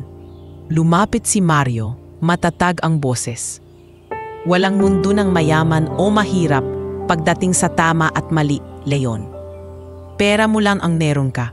Kami, may konsensya. Bago pa makatakbo si Leon, dumating ang mga pulis na tinawagan ni Cassandra. Nahuli ito sa akto ng pagnanakaw ng mga dokumento. Habang isinasakay siya sa sasakyan, tinapunan niya ng masamang tingin si Mario. Hindi ka na dapat pumapasok sa buhay namin, sigaw niya. Siguro nga, sagot ni Mario. Pero hindi ko kayang manahimik habang sinisira mo ang kabutihan ng ibang tao. Pagbalik sa kumpanya, pinasalamatan siya ni Cassandra. Mario, hindi ko alam kung anong mangyayari kung wala ka. Ngumiti siya. Bahagyan nahihiya. Huwag mo na pong sabihin yan. Ginawa ko lang kung ano ang dapat. Si Lucas, nang marinig ang balita, niyakap siya ng mahigpit. Tay Mario, kayo po ang bayani ko. At sa mga sumunod na araw, tuluyang napawi ang anino ng kasamaan sa Villaseran Group. Ngunit higit pa sa tagumpay, natutunan ni Cassandra ang pinakamahalagang leksyon. Ang tiwala ay hindi nasusukat sa posisyon o pera, kundi sa tibok ng pusong marunong lumaban para sa tama. Para kay Mario. Iyon ang tunay na gantimpala. Ang makita ang 2 taong kanyang minahal na ligtas at masaya, sa mundong minsan ay pinangarap lamang niyang mapabilang. 1 linggo matapos maaresto si Leon, nagkaroon ng malaking pulong sa Villaseran Group.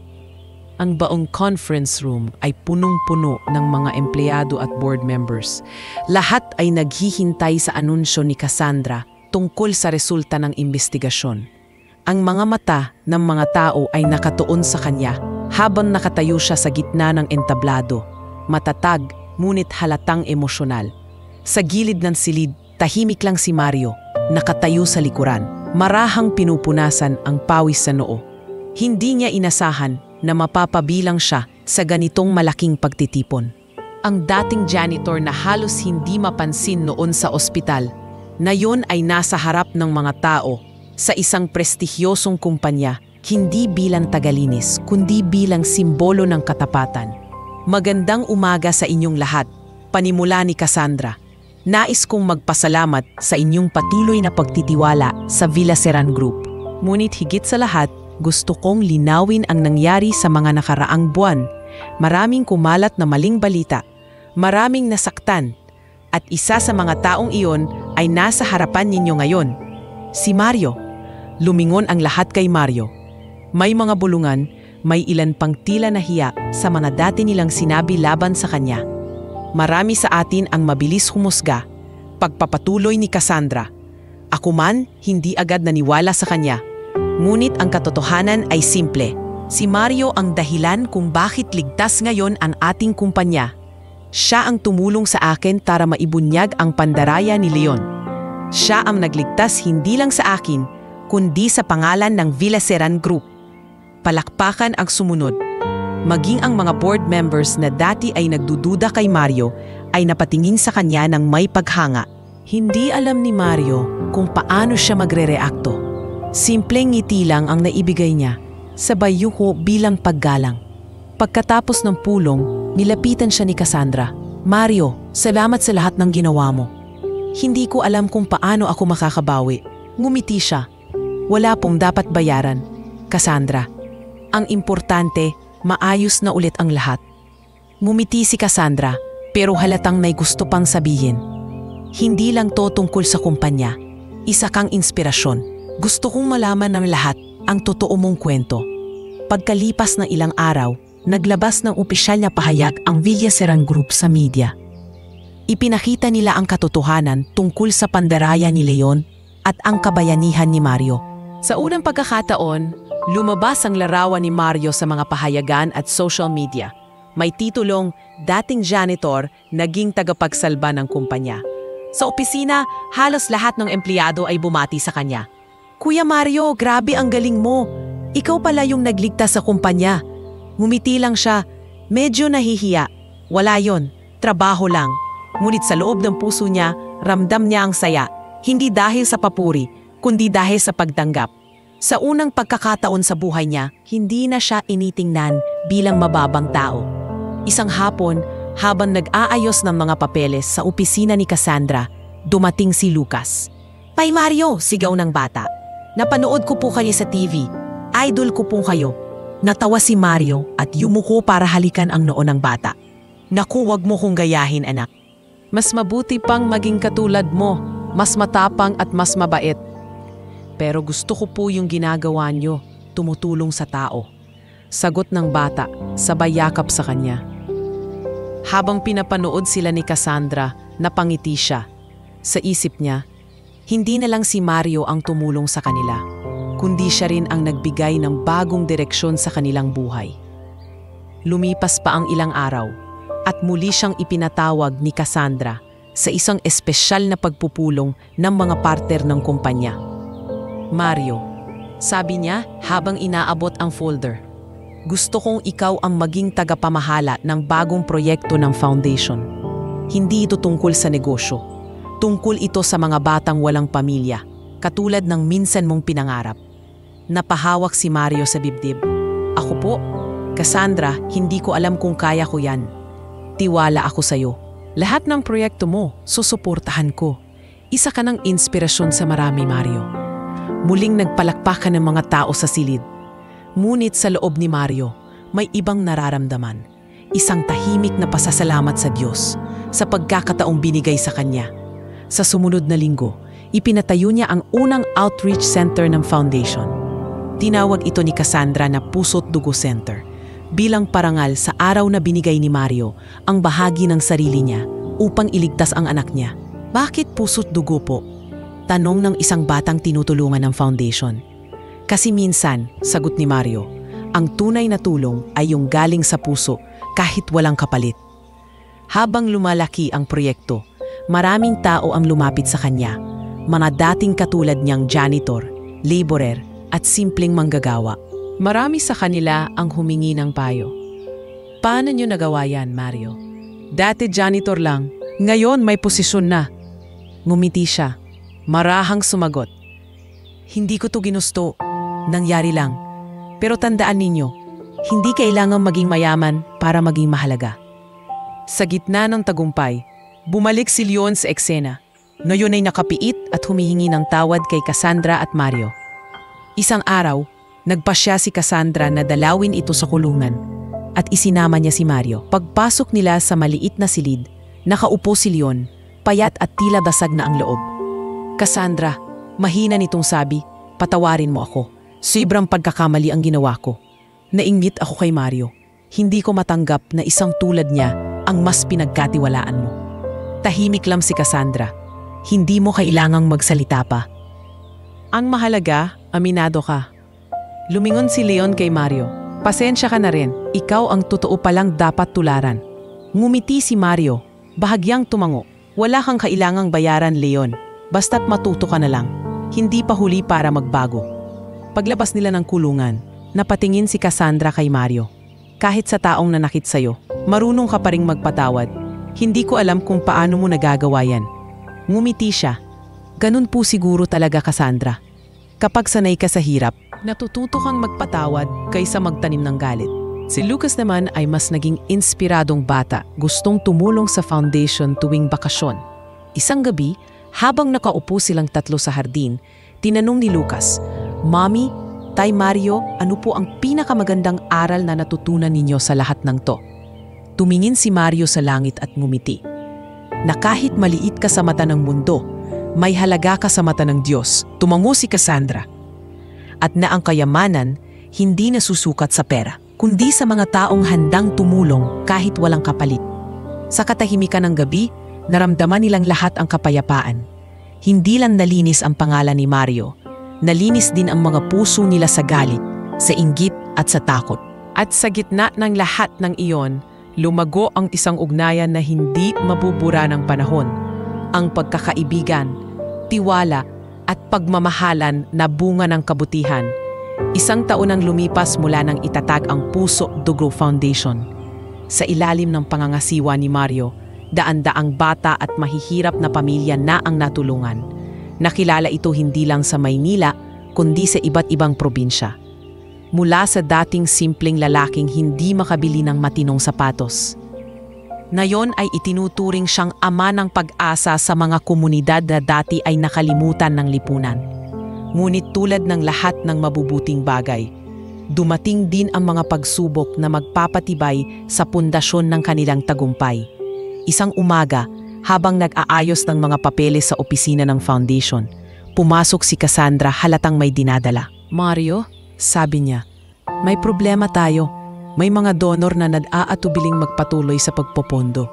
May mga kumakalat na balitang ginagamit daw natin ang pera para sa personal na interes." Napataas ang kilay ni Mario. "Ano? Paanong mangyayari yon? Alam mo naman lahat ng pinupuntahan ng pondo." "Alam ko," sagot ni Cassandra. "Pero sa mundo ng negosyo, sapat na ang chismis para wasakin ang pangalan ng isang proyekto." "May ideya ka ba kung saan nanggagaling yung balita?" Umiling si Cassandra. "Wala pa, pero mukhang may taong gusting sirain ulit ang aling pangalan." Habang nag-uusap sila, biglang dumating si Ella, ang nurse na matagal ng kasamahan ni Mario. "Kuya Mario, Ma'am Cassandra, may reporter po sa labas. Gusto raw kayong makapanayam tungkol sa pondo issue."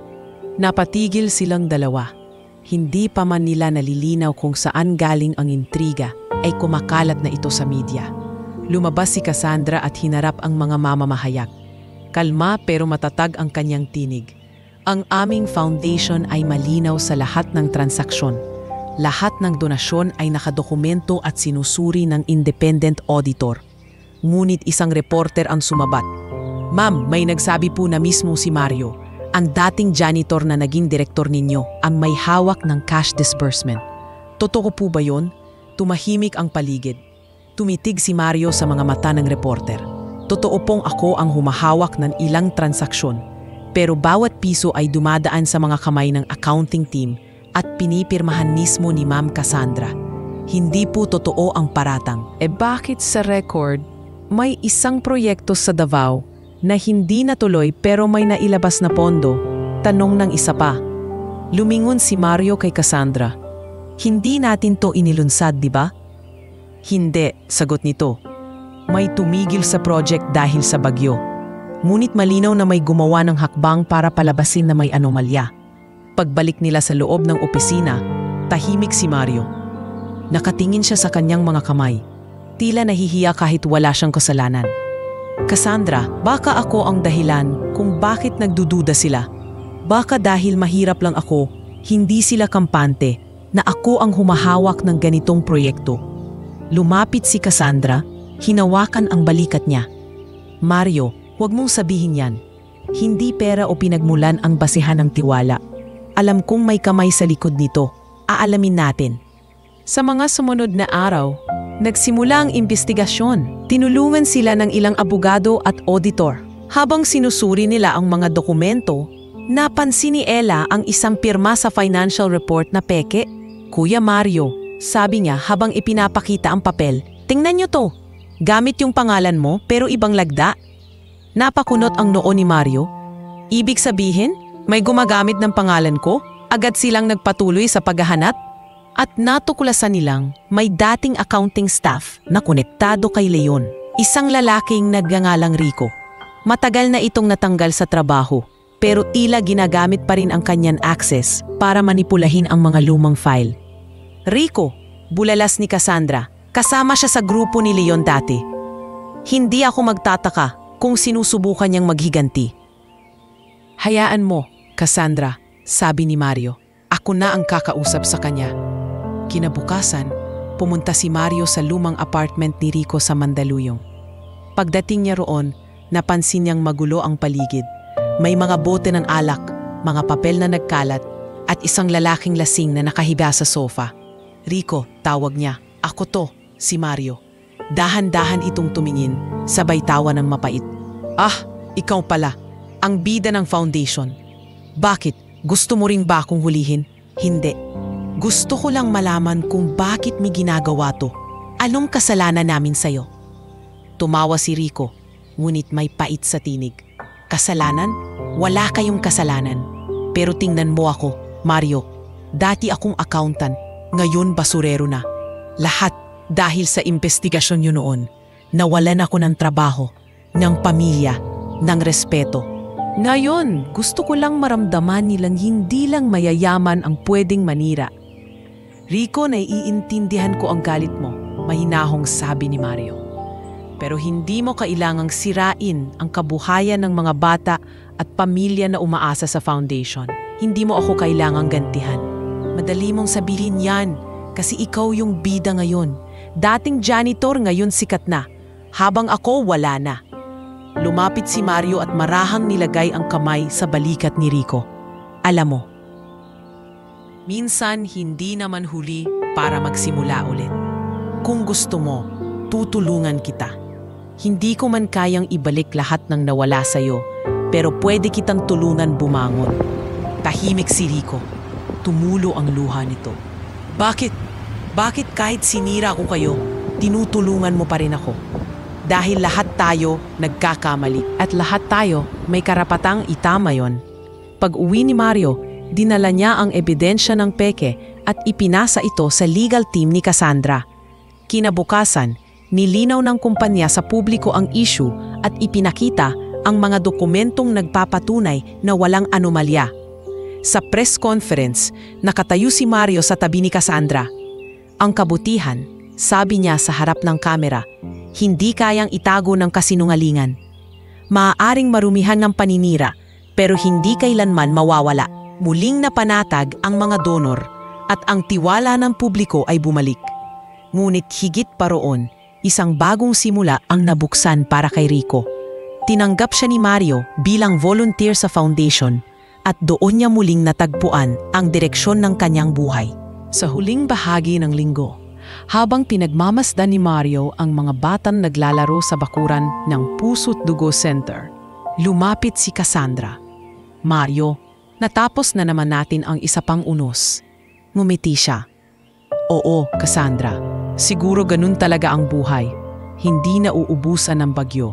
Pero ang mahalaga, marunong tayong bumangon. Alam mo, sabi ni Cassandra habang nakatingin sa mga bata. Minsan naiisip ko, kung hindi mo kami natulungan noon, baka hindi ko maranasan ang ganitong kapayapaan. Ngumiti si Mario.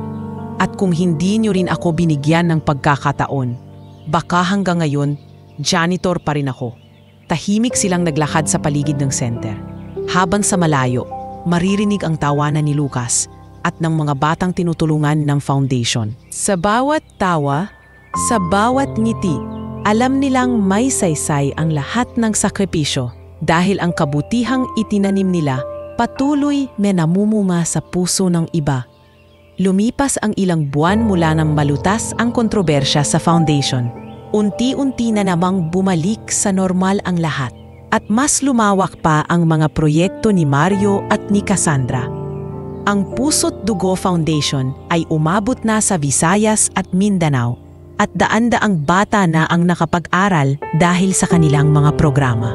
Ngunit sa gitna ng lahat ng tagumpay, may bagong paglalakbay na magbubukas ng panibagong kabanata sa kanilang mga buhay.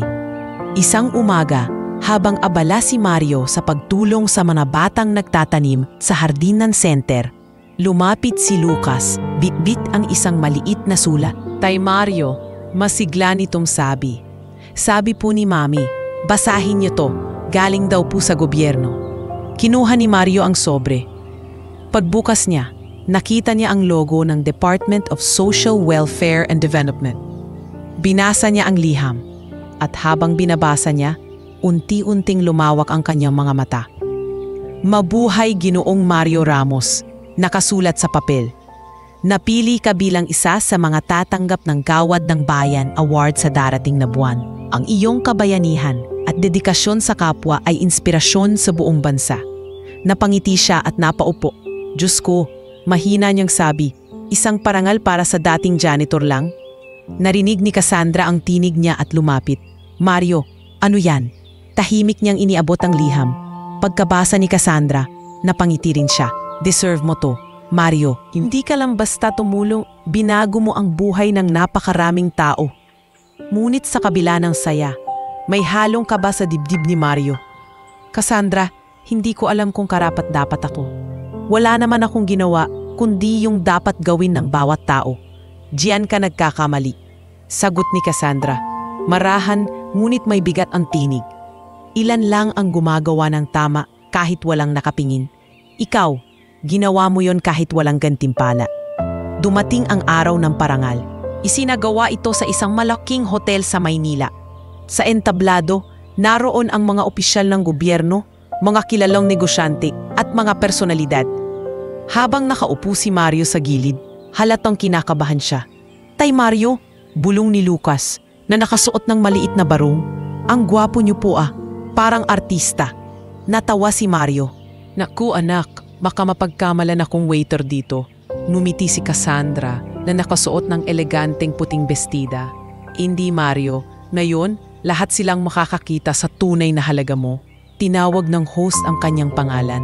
At ngayon, mga kababayan, ang ating Gawad ng Bayan Awardee, isang lalaking nagmula sa hirap, ngunit nagbigay ng pag-asa sa libu-libong Pilipino. Palakpakan natin si Ginoong Mario Ramos.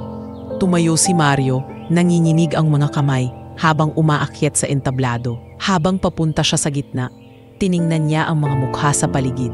Mga taong mayayaman, mga politikong pihasa sa talumpati, at siya, isang simpleng lalaking marumi pa noon ang kamay sa pagtatrabaho sa ospital. Ngunit ngayon, siya ang sentro ng atensyon. Pagharap niya sa mikropono, sandali siyang natahimik. Huminga siya ng malalim, saka nagsalita. Hindi ko alam kung paano sisimulan to, wika niya, bahagyang nanginginig ang boses. Wala akong pinangarap na gantimpala. Noong araw, janitor lang ako. Wala akong tinig, walang nakakakilala sa akin. Pero isang araw, may batang nagkasakit at napilitan akong magbigay ng dugo.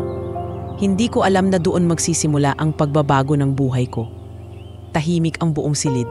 Tanging boses niya lang ang maririnig. Natuto akong tumulong hindi dahil mayaman ako, kundi dahil minsan ako yung tinulungan.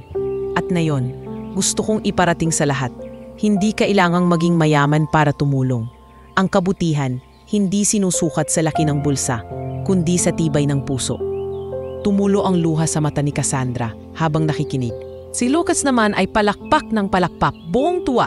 Nang matapos si Mario, nagpalakpakan ang buong bulwagan at tumayo ang lahat bilang tanda ng paggalang. Pagkatapos ng seremonya, nilapitan siya ng ilang opisyal at inanyayahan na makipagtulungan sa mga bagong proyekto ng gobyerno para sa mahihirap. Ngunit bago siya makasagot, lumapit si Cassandra at hinawakan ang kanyang braso. Mario, wag mo muna sagutin yan. Alam kong kaya mong tumulong sa mas marami pa, pero gusto kong siguraduhin na hindi mo nakakalimutan ang sarili mo. Mumiti siya. Salamat Cassandra, hindi ko naman nakakalimutan. Pero sa totoo lang, mas gusto kong magtrabaho sa tahimik. Hindi ko kailangan ng entablado para tumulong. Yan ang dahilan kung bakit lalo kitang hinahangaan.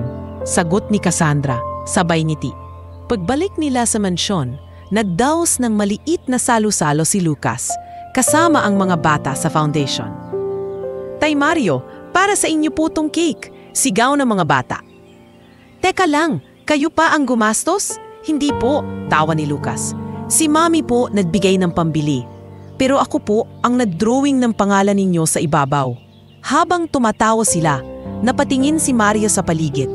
Ang dating katahimikan ng kanyang buhay ay napalitan ng tawanan, musika, at mga taong tunay na nagmamahal sa kanya. Sa sulok ng isip niya, naalala niya ang kanyang ina, kung paanong itinuro nito sa kanya na kahit mahirap, dapat laging marangal. Kinabukasan, habang nag-iinspeksyon siya sa bagong itatayong branch ng foundation sa Pampanga, nilapitan siya ni Cassandra. "Mario, napapansin kong halos araw-araw ka na lang nasa field." "Hindi ka na nagpapahinga," mumiti siya. "Hindi naman po ako napapagod. Basta nakikita ko yung mga batang natutulungan natin, nawawala yung pagod. Pero kahit ang mga may gininto ang puso, kailangan ding magpahinga," paalala ni Cassandra. "Siguro nga," sagot niya. "Pero alam mo, Cassandra, may iniisip akong bago." "Ano yon?" "Gusto kong magpatayo ng maliit na paaralan sa baryo ko. Para yung mga batang katulad ko noon, yung walang kaya sa tuition, magkaroon ng pagkakataong mangarap." Napangiti si Cassandra. "Kung yan ang gusto mo, susuportahan kita. Hindi lang ito proyekto ng foundation. Ito ay proyekto ng puso." At doon nagsimula ang panibagong misyon ni Mario, ang pagtatayo ng Eskwelang Puso't Dugo. Isang paaralang libre para sa mga batang walang kakayahang mag-aral. Hindi ito marangya, pero puno ng pagmamahal. Sa unang araw ng klase, dumalo si Lucas bilang honorary student. Nakita niya ang mga batang nakaupo sa sahig, nakangiti at masayang nagbabasa ng mga librong ibinigay ng foundation. "Tay Mario," bulong ni Lucas, "ito po ba yung bagong pangarap ninyo?" Ngumiti siya, hinaplos ang ulo ng bata. "Oo anak, at sana, paglaki mo, ituloy mo to." Tumango si Lucas, sabay sabi, "Pangako po, Tay, hindi ko kakalimutan ang itinuro ninyo, ang kabutihan." Dapat ipinapasa. Habang pinagmamasdan ni Mario ang mga batang masayang nag-aaral, tumingin siya sa langit at marahang pumikit. Sa anyang puso, alam niyang natupad na ang pinakamahalagang layunin ng buhay niya, ang maging dahilan ng pag-asa. Hindi para makilala, kundi para maramdaman ng iba na may mabuting tao pa ring handang magbigay, kahit dating walang-wala. At sa katahimikan ng umagang iyon, habang umiihip ang malamig na hangin at sumisikat ang araw, muling sumilay sa mukha ni Mario ang ngiting dati ipagod sa buhay, ngunit ngayon ay puno ng pag-asa at pagmamahal. Isang ngiting alam niyang magpapatuloy sa mga susunod pang henerasyon.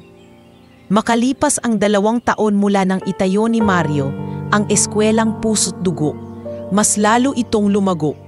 Mula sa iilang silid-aralan, ngayon ay naging 3 gusali na, may computer lab at maliit na library.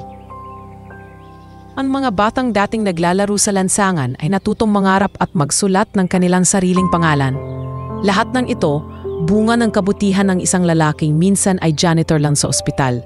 Isang maaliwalas na umaga, dumating si Cassandra at si Lucas sa paaralan. Nakasuot si Cassandra ng simpleng puting blouse, habang si Lucas, na yun ay nasa edad 16, ay may hawak ng mga libro at notebook. "Tay Mario," sigaw ni Lucas habang tumatakbo palapit. Dumating na po yung bagong computer sets galing sa mga sponsor. Ngumiti si Mario, halatang proud sa binatilyong si Lucas. "Talaga anak? Ang bilis naman. Yan ang magpapasaya sa mga estudyante." "Opo, at sabi ng mga bata gusto raw nilang magpasalamat sa inyo. Ginawan daw po nila kayo ng program para sa anniversary ng school." Tumawa si Mario. "Naku, wala na namang ganon-ganon. Hindi ko kailangan ng program. Ang makita ko masaya kayo, sapat na yon." Ngunit sumabat si Cassandra, nakangiti. "Hayaan mo na silang magpasalamat, Mario. Hindi mo man gusto ang pansin, pero deserve mo yan."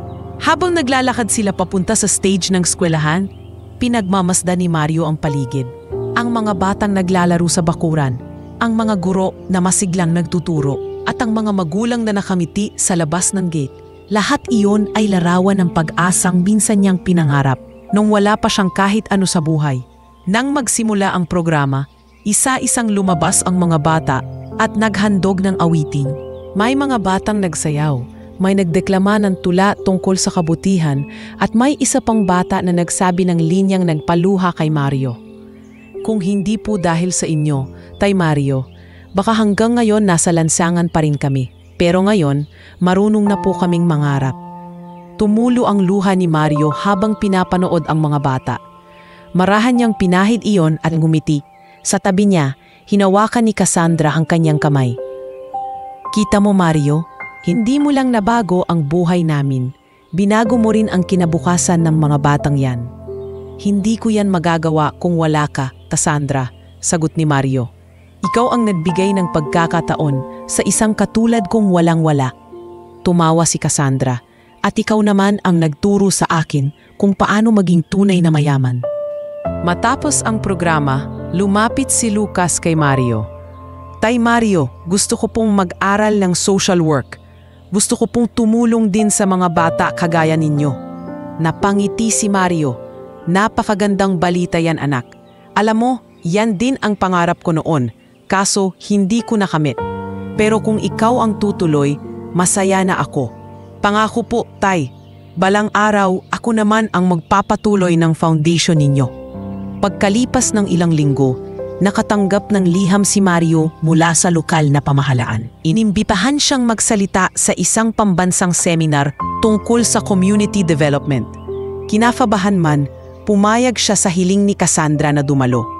Mario, sabi ni Cassandra habang inaayos ang kanyang necktie, ito ang pagkakataon mong ibahagi sa mas marami ang inspirasyon mo. Hindi na ito tungkol sa sarili mo. Tungkol ito sa lahat ng taong natulungan mo. Sa araw ng seminar, puno ang bulwakan.